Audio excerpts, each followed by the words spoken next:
around here. Welcome to another episode of Journeys by Steph. Today's guest is Laura Cretney. She is the founder of Pink Gin. She's a social entrepreneur. She's an academic researcher focusing on diaspora, and she is the chapter director of Startup Grind, which is a community for entrepreneurs. Laura, welcome to our episode. Thank you so much for having me. I'm delighted to be here. How are you feeling today? I'm feeling okay. I'm a little under the weather. I spent the last week actually driving a 7-seater SUV around Oman filled with various family members who have congregated here in Oman from the Isle of Man. So I've lost my voice a little bit from herding the cats, but I've got this magic potion complete with lemon, ginger, Omani dried limes. And so that's going to carry me through. We're not going to have any coughing fits. It's going to be fine. Okay, and if we do, that's fine. Yeah. Part of the process.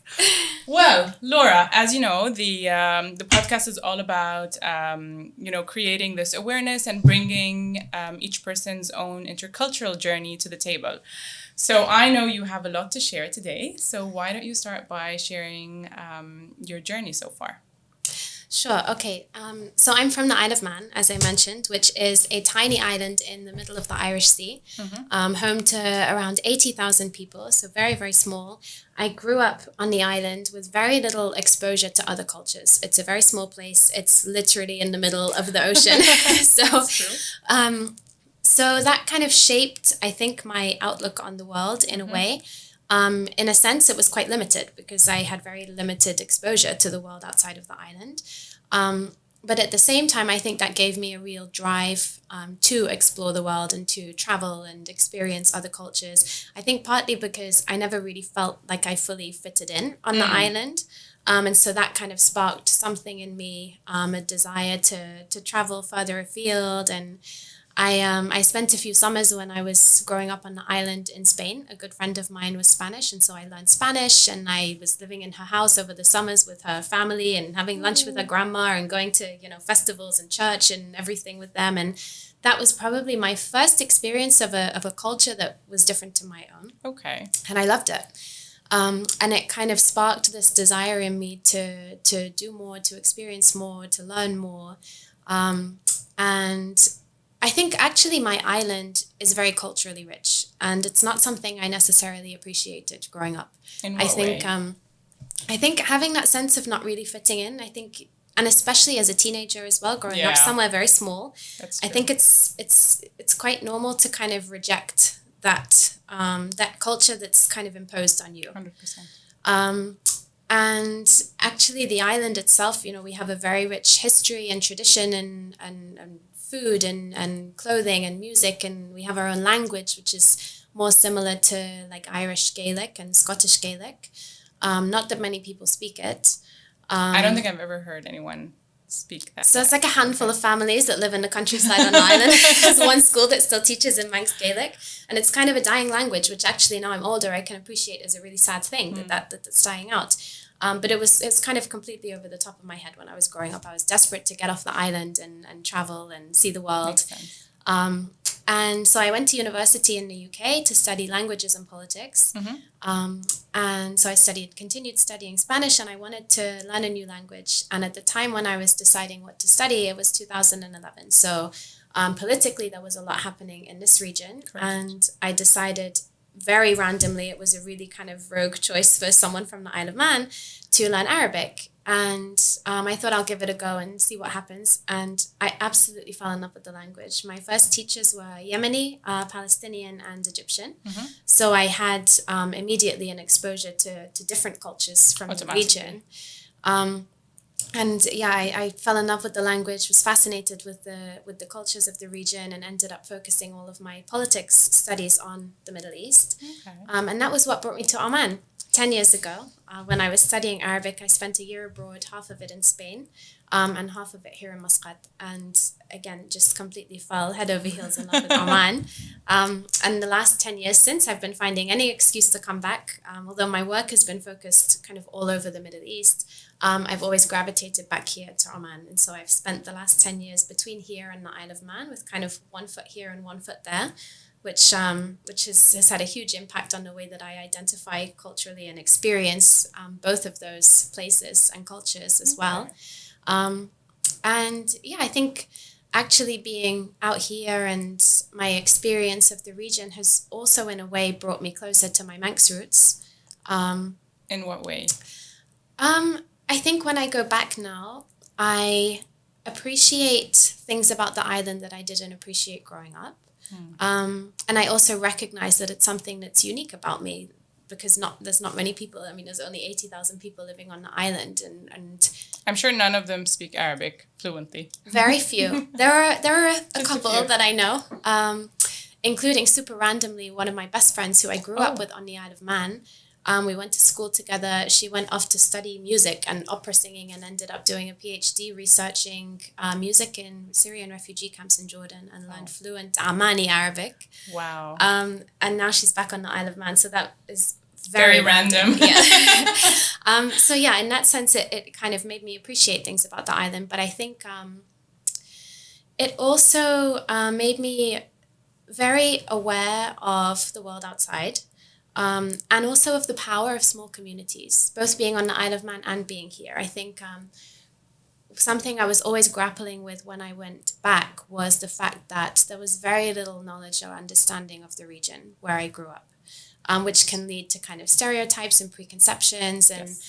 And that was something that I was always kind of grappling with when I would go home. I would get the same questions over and over again.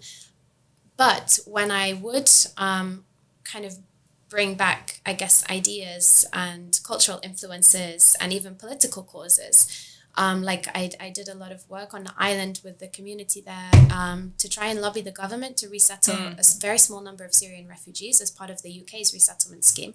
And what I found there was that actually there was a really, really incredible community of people who were engaged with what's happening in the world outside of the island, who really cared and had that empathy, that kind of cross-cultural empathy as well, which is something that I never expected, which really gave me a new sort of sense of affinity with the island. Right. And actually something I've seen a lot in the last year, actually, with everything that's been happening in the region.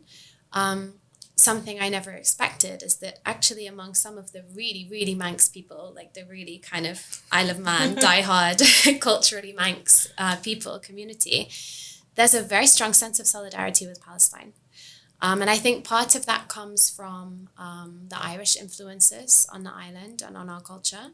And also I think there's a sort of anti-colonial sentiment on the island in terms of our relationship with the UK, because we are politically independent. We have our own government, our own parliament, which is something that not a lot of people outside, even in the UK, realize. No. And it's something we feel quite strongly about. I didn't know this until recently, to be honest, as well. Yeah, I mean, most people in the UK don't realize that we're kind of independent. As independent as you can be, while we're still kind of geographically very dependent on the UK.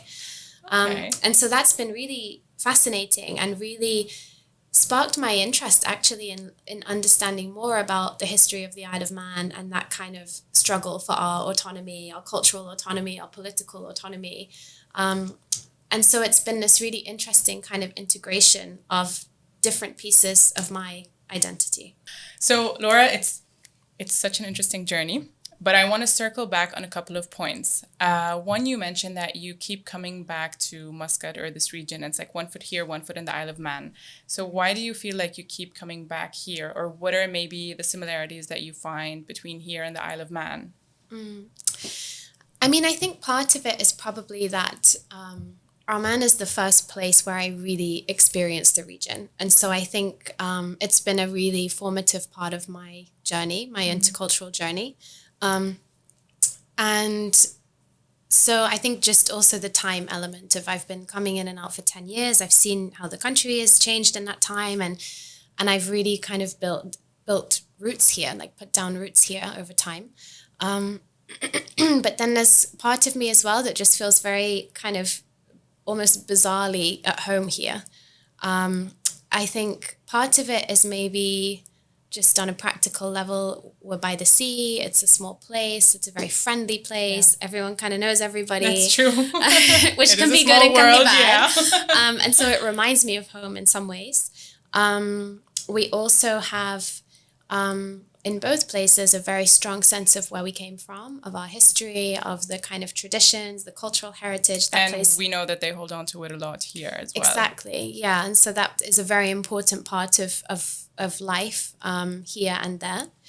And I think also there's this kind of, there's this sort of bizarre sense of almost rebellious exceptionalism, I think, on the island and in Oman, in the sense that we like to think of ourselves, I say we in both places, as being slightly different to the rest of the region where we are kind of geographically located. Correct. Like the Isle of Man, we like to think of ourselves as different from Ireland and different from the UK. We've got our own identity. We're doing our own thing. And here as well, you hear a lot from Omanis. You know, Oman isn't like the rest of the GCC. We're very different. We're doing it our own way. Correct. We're cutting our own path. And I like that. I think that kind of individualistic, rebellious exceptionalism. I'm going to go with that. But yeah, certainly the whole, it's a small place, definitely makes it easier in some ways. Because it's something that I'm familiar with. Like when I go to London, I feel shell-shocked and it's just too much. I mean, everything's so overwhelming. It's overwhelming, yeah. Whereas when I feel much more at home here or in, you know, a smaller city in the region maybe than I do when I go to a big city in the UK because it feels somehow more familiar. Of course, that has its positives and its negatives. As everything. The same as everywhere. And so in a way, I think I'm very fortunate that I do have one foot here and one foot somewhere, one foot on the island, in that I can kind of escape both if I need to. Correct. Because I think sometimes it's tough being in a society where everyone kind of knows everyone or knows of everyone. Yeah. Because it means that even if you don't know someone, you might have heard of them or know of them. Or they know of you. Exactly. And so I think from that, often we don't really appreciate the preconceptions that come with that we often have of other people when we don't actually know we don't actually know them. We don't know them True. Personally.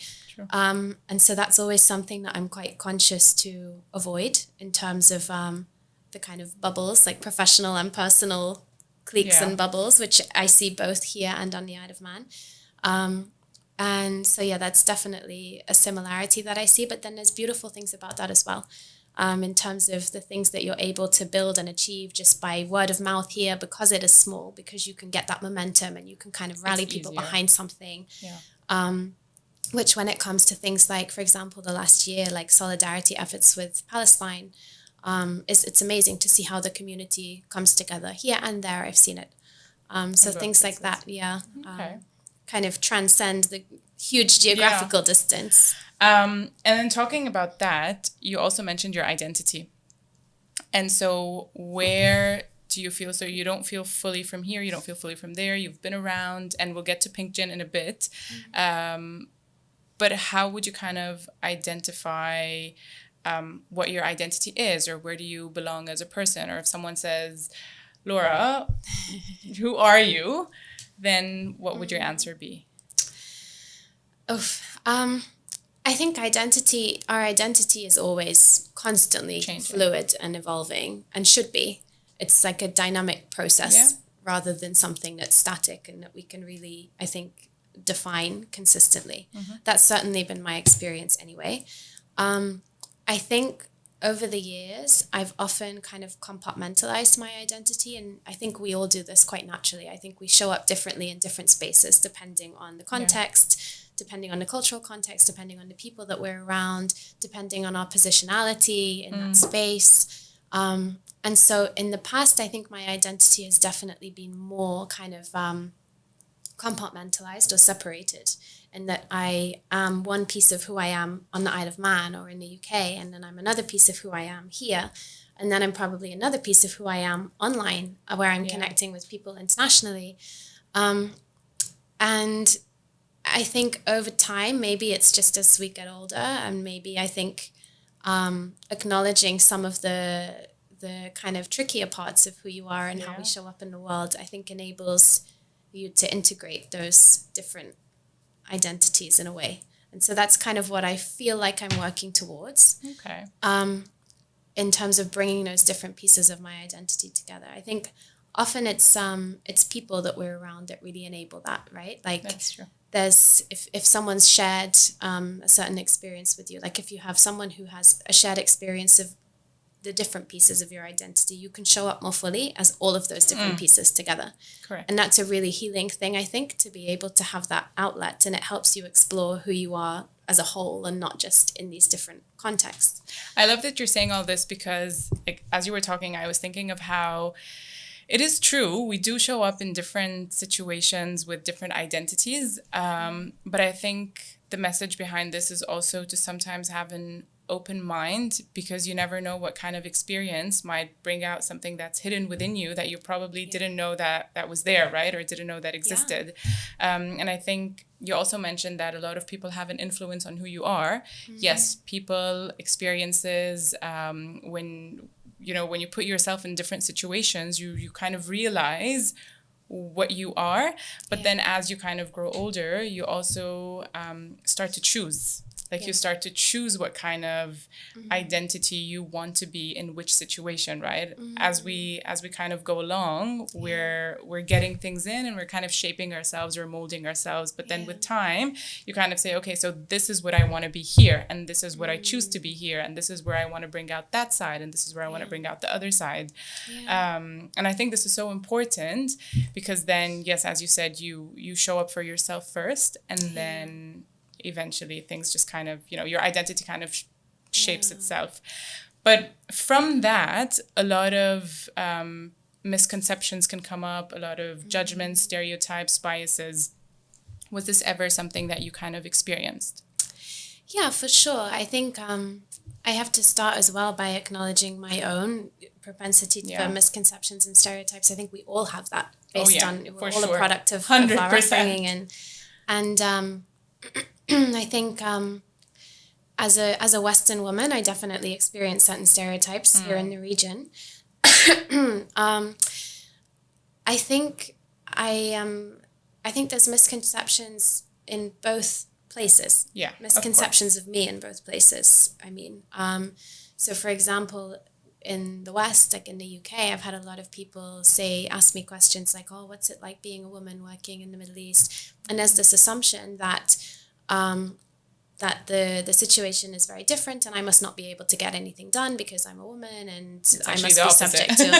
Yeah, it is often the opposite. Like, and that also comes from my privilege, right? Like I think I have quite a unique positionality here as a white Western woman in this region who speaks Arabic. Yeah.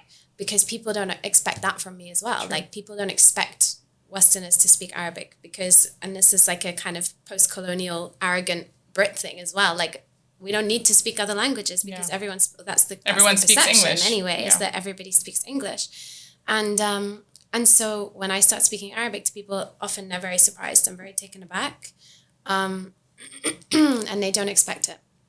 And so, but then equally when I tell people, and so I think that helps me in a way, it kind of disarms people and enables me to cut through some of the barriers that we have up just naturally in situations with new people.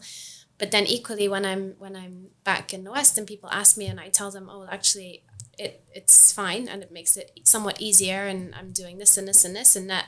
And that surprises them. Often men, I have to say, in both cases, tend to be the ones with stronger misconceptions or just underestimating me, I think, as a woman. I think that's something that has been very frustrating over the years, but that I'm sort of starting to appreciate and see it as something that could be empowering to be underestimated rather than something that should hold me back. Prove them otherwise, right? Exactly, yeah. But then I also have to acknowledge my privilege in all of this, right? Like people, like I get a lot of praise here in the region for speaking Arabic. And it's like, well, why? Like you speak English. Why do you need to speak Arabic? Yeah. And it's because I'm a white person speaking Arabic. And yet like there's a Bangladeshi handyman in my neighborhood who speaks fluent Arabic because he's working with Omanis all the time.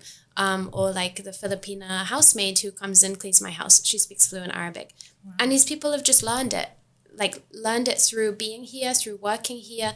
Why aren't they getting credit for learning this language? Like I had years of tuition and it was still hard.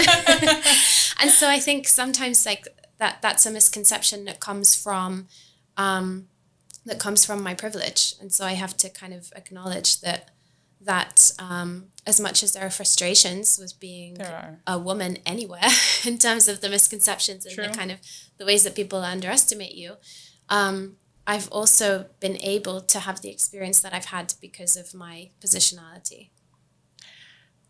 I mean, you mentioned something that really kind of struck me, which is the fact that, yes, there are, unfortunately, in some regions, you kind of expect certain people to learn your language versus other people who you make the effort to kind of learn their language. Yeah.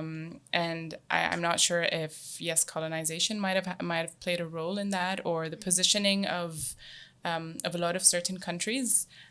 Media, for one, can be something that can really, put certain people in certain places.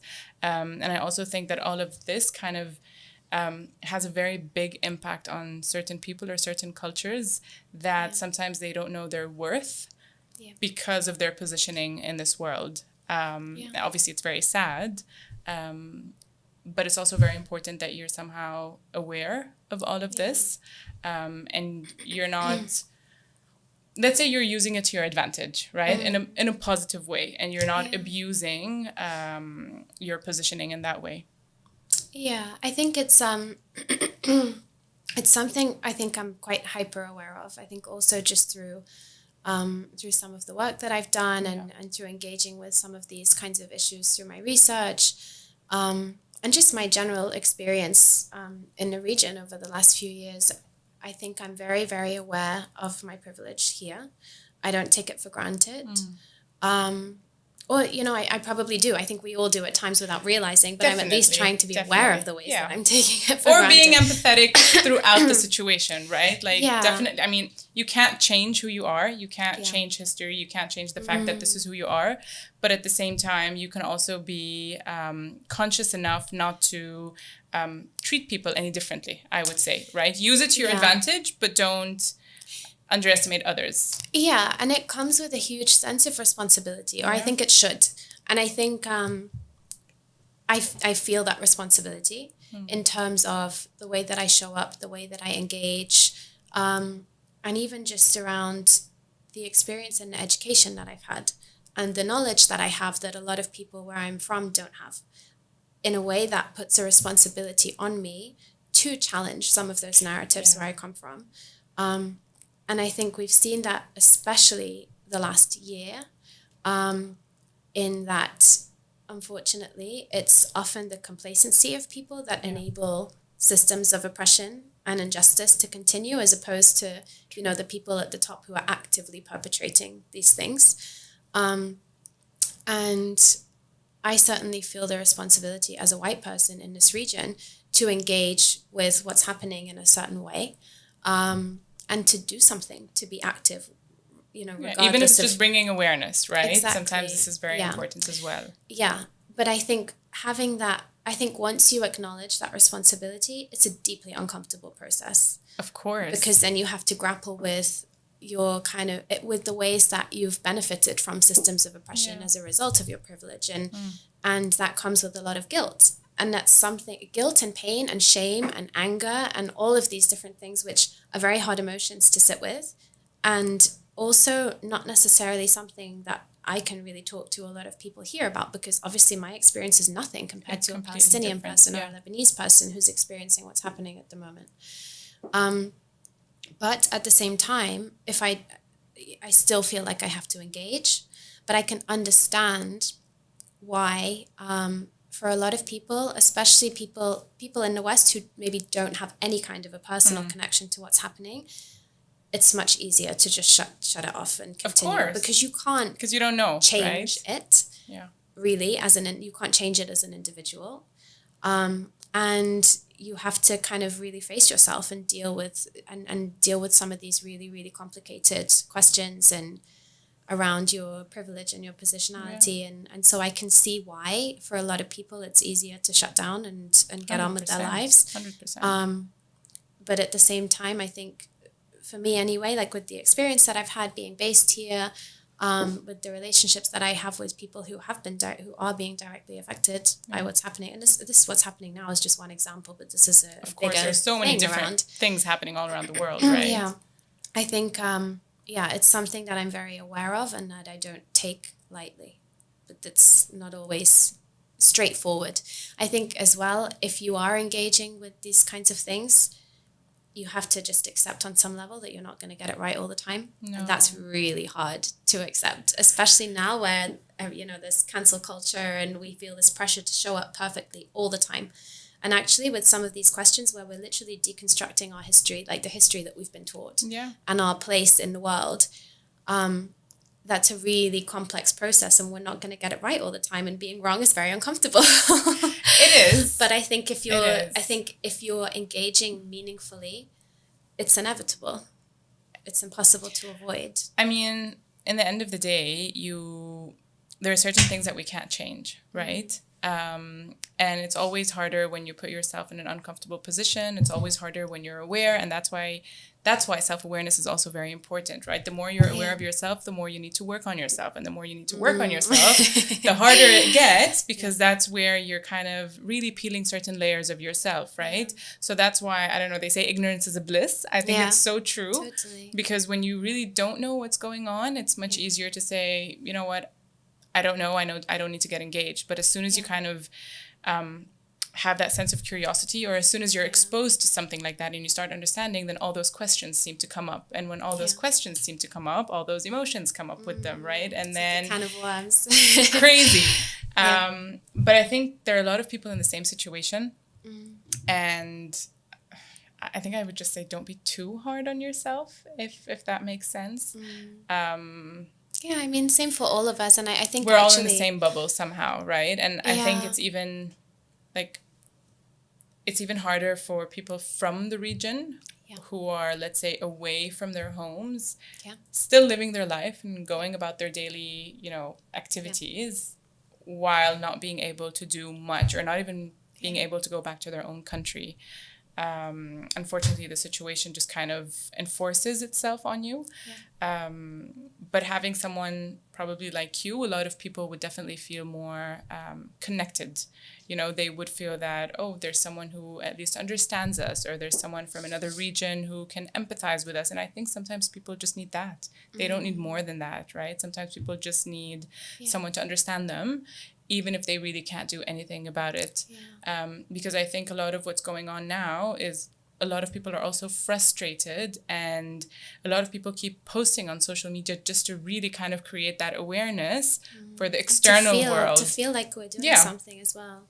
And so I think just the fact that you're someone who really understands, and the fact that you're also kind of outspoken about it, helps a lot of people without you even knowing. I don't know. I kind of go backwards and forwards on it. But I think you're right. Like, all we can do really is show up for the people around us. I think social media is such a tricky one because... Oh, yeah. Big time. Yeah. And I mean, I kind of reflect now, a year after posting pretty prolifically around what's happening, or I go through waves that actually, the people who are seeing my content either agree with my perspective anyway and are also in the same kind of echo chamber, or have been watching for a year and are still not doing anything that I can see. And that's really frustrating and just makes it feel very futile. I think often we are posting online because we don't have another outlet. No. Or it's a way to make us feel like we're doing something. And correct. Yeah, it's really, it's tough. I know. But moving on to Pink Gin.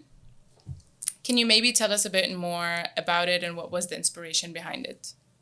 Sure. So Pink Gin is a socially conscious lifestyle brand inspired by the Middle East and North Africa. It started a few years ago. I'm not sure how many years ago. I think 2015 or 2016. I started it as a blog where I could write about my experiences of the region. When I was doing my master's in Middle East politics, and so I was writing some kind of like political analysis as well. And a lot of it, actually, the drive for starting it came from those questions that I would get when I go home. The really kind of ignorant. And back then, there was very little English language content focused on the region that wasn't either super kind of political security focused on the one hand, or just a very kind of light touch, airy-fairy, Condé Nast Traveler, whatever. Like there was nothing that kind of, there was nothing in the middle. There was nothing really, very limited anyway, content around things like history, cultural heritage, telling people's stories, shifting the narratives. And so that was the drive for it initially. And it kind of grew into a network of writers across the region, writing about different things. So history, culture, politics, food, all sorts of things. And then just before COVID, I set up an online marketplace for handicrafts and cultural heritage products from the region. So selling from artisans, social enterprises, charities, and small businesses in the region, but in the West. And so the primary audience, the community really is made up of people predominantly people outside of the region with a connection to the region. So it might be people like me who have lived here and have some kind of a cultural connection to the region, and they want to hold on to that now that they're back home. Sometimes it's Arabs in the diaspora or people from the region living in the diaspora outside. Who want to feel connected, basically. Yeah, exactly. And so everything we do, whether it's through the blog, whether it's through the online marketplace, whether it's like fundraisers and campaigns, partnering with initiatives in the region, it's all focused around one community. And that's, I guess, the mechanism that I'm trying to use for that sort of cross-cultural engagement. And two, it's not the whole kind of Orientalists giving people a voice, whatever. It's like, no, people already have a voice. And they're using it. Exactly, like they're using it. It's highlighting people and projects and businesses, people doing amazing things, giving them just a different platform to a different audience that they might not otherwise have exposure to. Like, for example, with some of the artisans we work with, it's projects that have started very locally, creating handicrafts and cultural heritage products. And it's giving them access to a different market that they wouldn't necessarily have otherwise had access to, of people who really want to know where things came from. They want to know the story. They want to know the cultural significance. And I think especially actually since COVID, I think a lot of people reflected a lot on their kind of personal choices, their kind of consumer choices, and became much more aware of shopping more consciously and buying from, whether it's buying from socially responsible businesses, knowing where things came from and who made it and the story behind it, cultural heritage preservation. And so, it's become a community for all of these things, where I feel very, very lucky to have been able to engage with people from all over the region doing amazing things. So how do you kind of find them? Like, how do you find those people, or how do you reach out to them? It's been very organic, really. So initially it came through, so my day job, I guess, I work in international development. So I do like program design and delivery for some of the big like development donors and implementers in the region. So like the UN, the EU, like the UK Foreign Office in the region. And part of it was people who I met through some of those projects, whether it was like doing local capacity building projects or like peace building projects. And also part of the drive for doing it as well came from frustration with that space, for the kind of colonial hangovers that exist within it, the kind of cycles of dependency that you get with the funding. And it made me think a lot around sustainability, the sustainability of some of these initiatives and how to actually sustainably support communities, for example, affected by conflict or economic crisis. And so often it was people that I was meeting quite organically through that work. And it enabled me to work with them in a different way, whether it was them sharing their stories and their work, or selling their products, for example. And I've met a lot of people online through social media, through the community that we've built online, which has been quite amazing. I can imagine. And it's a community based on a shared worldview and shared values. Yeah. And so you're able to connect with people on a completely different level. So I've met people all over the world doing amazing things, from people who are building businesses around, cultural heritage, traditional practices and food and dance, and then academics and researchers, to people running charities, working with vulnerable women and girls or refugees. And it's been very organic. Wow. So for anyone who's interested, I mean, please reach out to Laura in this case. No, I think this is beautiful, right? You being able to just manage all of this and still being able to, reach out and like connect with a lot of different people. So Laura, you're also doing your PhD on the diaspora, specifically the Yemeni diaspora. Is that correct? Yes, I am. So I've been researching the Yemeni diaspora and how they have identified and formed communities and also mobilized in the current conflict. I've just about finished and we'll be submitting very soon. So we'll be celebrating very soon. Stay tuned, guys, because we are going to dive deeper in part 2 of this episode on the diaspora and the cultural effect that it has. And of course, don't forget to follow Journeys by Steph and subscribe.